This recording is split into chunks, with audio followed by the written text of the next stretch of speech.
السلام عليكم، مرحبا بكم فيديو جديد على القناة. اليوم ان شاء الله غنشوفوا تارت سيترون ولا تورته بكريمه الحامض. الصراحه كتجي لذيذه بزاف وما تسمعوش الحامض وغتسحبوها تجي حامضه، بالعكس يعني كيجي فيها غير مذاق الحامض. شويه نخرجوا على المألوف، يعني تورته كتقدم هكا للضياف ولا نيت العائله. ما نبقاوش يعني غير في لي كيك مره الانسان يغير شويه. المهم كنصايبوها هكا بباط صابلي او بات بغيزي، وكنحتاجو فيها 250 غرام ديال دقيق خاص بالحلويات، فاني 90 غرام ديال السكر الخشن وكيف كتشوفوا كاس مع مرش، و125 غرام ديال الزبده تكون بارده من الثلاجه، وبيضه.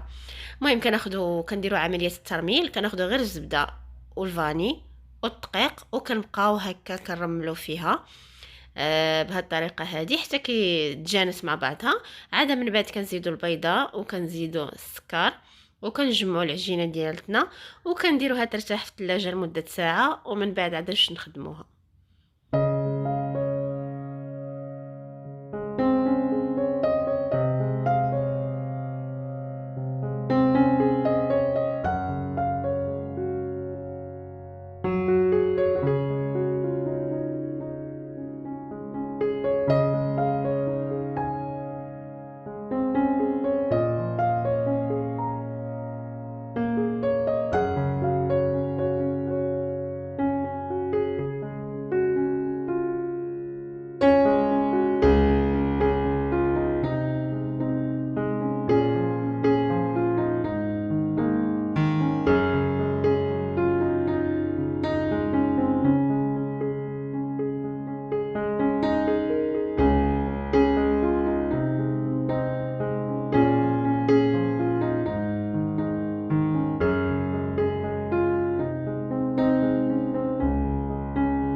هنا كندوزو باش نديرو الكريمه ديالنا. عندنا 400 مليلتر ديال الحليب، وعندنا 3 ديال الصفر بيضه زائد بيضه كامله.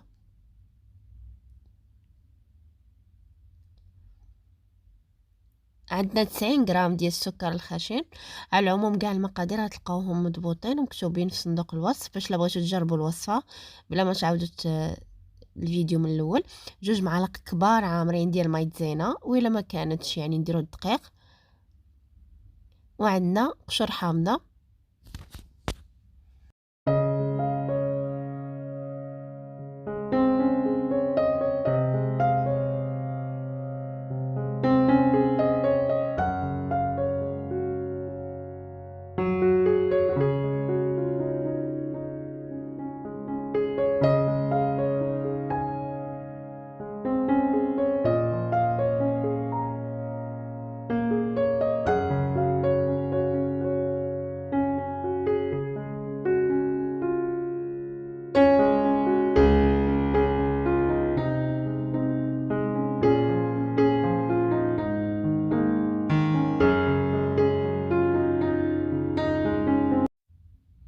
هنا كنضيفو 100 مليلتر ديال الكريمه السائله، كيف كتشوفوا نص كاس. الا ما توفراتش وما بغيتوش ديروها كملوا 500 مليلتر ديال الحليب، يعني نصف لتر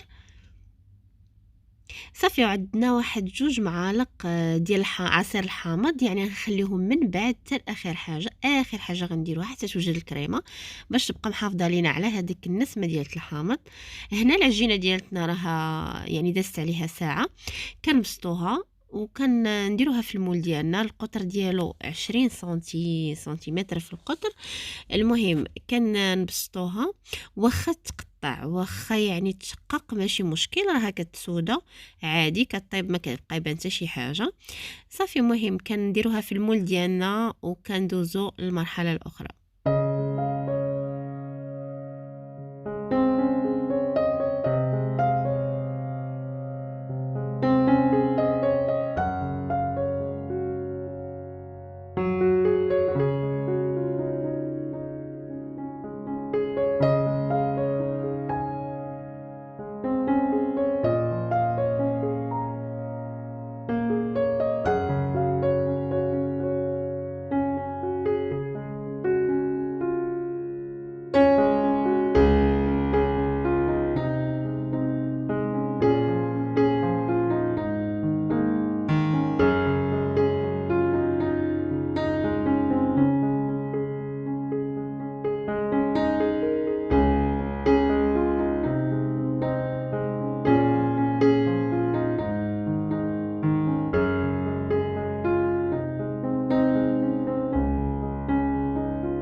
هنا من بعد ما دفى لينا الحليب ديالنا كنضيفو على داك الخليط اللي وجدنا مع استمرارية في التحريك.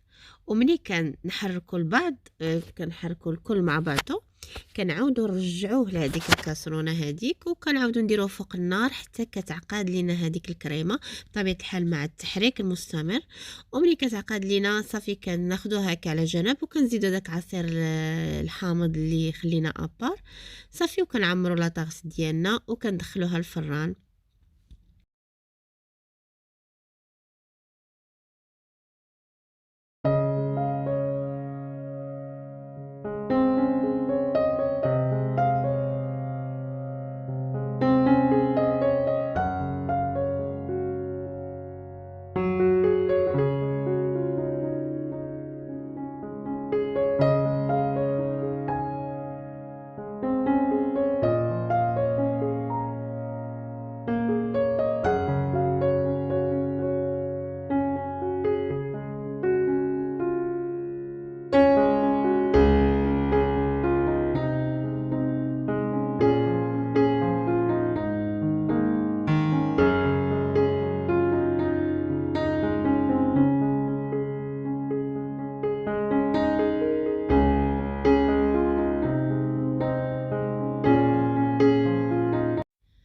هنا صافي كنديرو الكريمه ديالنا على الطاغط ديالنا ومن بعد كندخلوها الفران اللي كتكون درجه الحراره ديالو سخناه على 180 وكنهبطوه ل 160.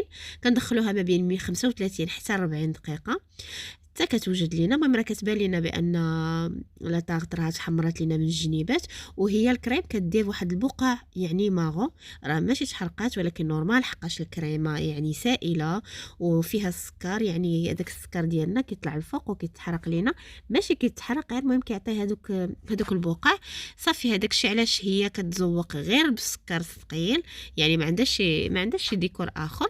المهم كنديروا عليها هكا السكر ثقيل ولا بغينا نزيدو هكا شي ديكور ولا شي حاجه.